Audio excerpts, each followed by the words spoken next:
नमस्कार दोस्तों, आप सभी लोग का स्वागत है आपके चैनल धर्मेंद्र मैथ सॉल्यूशन में।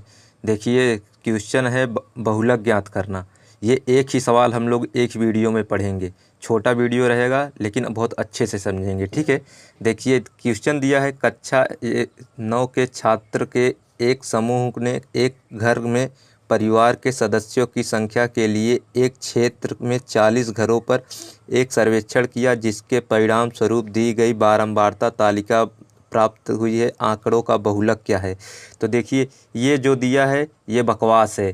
कुल मिला के हमसे मतलब है ये बहुलक क्या है, ठीक है। ये बहुलक, ये क्वेश्चन यहाँ से हमें पढ़ना है कि क्या पूछ रहा है, ना कि इतना हमें टाइम वेस्ट करके इतना पढ़ना है फिर इसके बाद ये देखना है कि बहुलक ज्ञात करना है।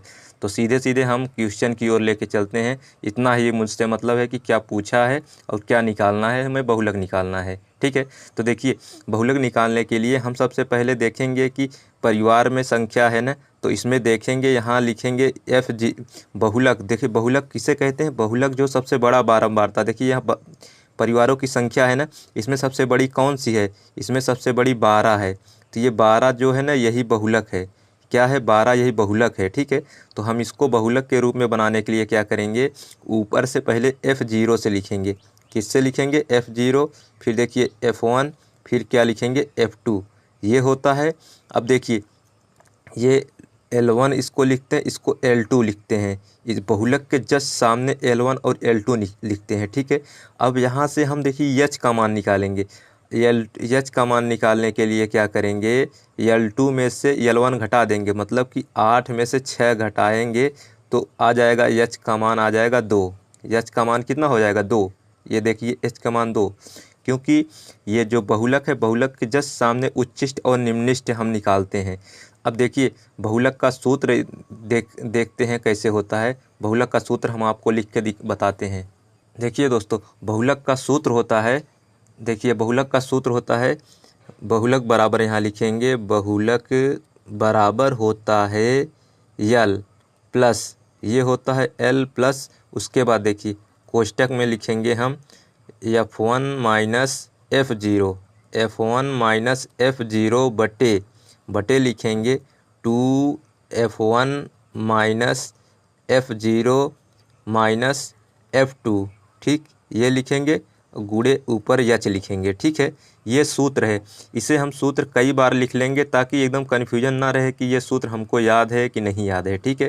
तो देखिए, ये यहाँ लिखेंगे L plus F1 minus F0।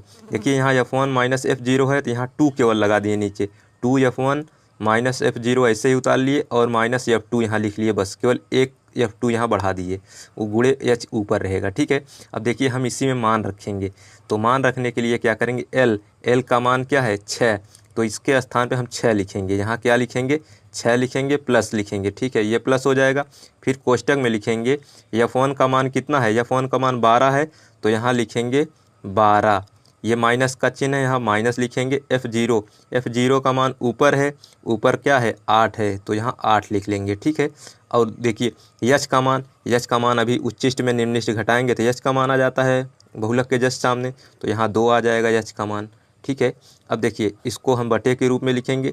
यहाँ 2F1 है ना, तो यहाँ लिखेंगे 2 गुणे F1 का मान कितना है? F1 का मान 12 है, तो यहाँ लिखेंगे 12 का गुणा हो जाएगा, ठीक है। 12 का गुणा हो गया तो 2 गुणे 12 हो गया। उसके बाद माइनस का चिन्ह है, हम माइनस चिन्ह लिखेंगे। F0 का मान कितना है? F0 का मान 8 है, तो यहाँ 8 लिख लेंगे। फिर देखिए F2 का मान कितना है? F2 का मान कितना है? 6 है, तो यहाँ हम 6 लिख लेंगे, ठीक। इस तरीके से ये एकदम मान रखना सीख जाएंगे। ये क्वेश्चन बहुत सरल होता है, लेकिन सूत्र ही केवल कन्फ्यूजन करता है। सूत्र हम लोग कई बार लिख के याद कर लेंगे ताकि एग्ज़ाम में आए, उसके बाद हम लोग सीधा क्वेश्चन सॉल्व करेंगे, ठीक है। अब देखिए, फिर देखिए, ये दिया है 6, ये 6 हो जाएगा, इसको हम लोग सॉल्व करेंगे। अब देखिए, 12 में से 8 घटाएंगे तो 4 बचेगा। यहाँ लिखेंगे 4 और 4 में 2 का गुणा कर देंगे, 4 दूनी 8 हो जाएगा, ठीक है। अब देखिए, ये 12 दूना 24 हो जाएगा, ये 24, और ये माइनस है, माइनस 8 6 जोड़ लेंगे तो 8 6 कितना हो जाएगा? 14 हो जाएगा, ठीक है। अब फिर देखिए, फिर इसको हम लोग सॉल्व करेंगे तो यहाँ लिखेंगे 6 प्लस 8 बटे, देखिए 4 में से 4 घटाएंगे 0 हो जाएगा, 2 में से 1 गया तो 1, 10 बचा ना। ये प्लस है, ये इसके नीचे पूरे के बटे नहीं है, यल प्लस है, बीच में यहाँ प्लस है, ठीक है, इसलिए हम ऐसे प्लस लिख रहे हैं। अब देखिए 8 में 10 से भाग देंगे, 8 में अगर 10 से भाग देंगे बराबर करके हम लिख लेते हैं 6 प्लस 10 से भाग देंगे, एक अंक के बाद दशमलव हो जाएगा, तो यहाँ हो जाएगा 0.8, ये हो जाएगा ना। अब देखिए 6 में से 0.8 फिर जोड़ देंगे तो हो जाएगा, बराबर करके हम लिखेंगे 6.8, बहुलक आपका हो जाएगा 6.1, यही बहुलक, यही उत्तर है, ठीक है। इस तरीके से ये क्वेश्चन सॉल्व करना है एकदम अच्छे से। ऐसे ही और क्वेश्चन देखने के लिए बताइएगा, हम ऐसे और क्वेश्चन बना देंगे, ठीक है।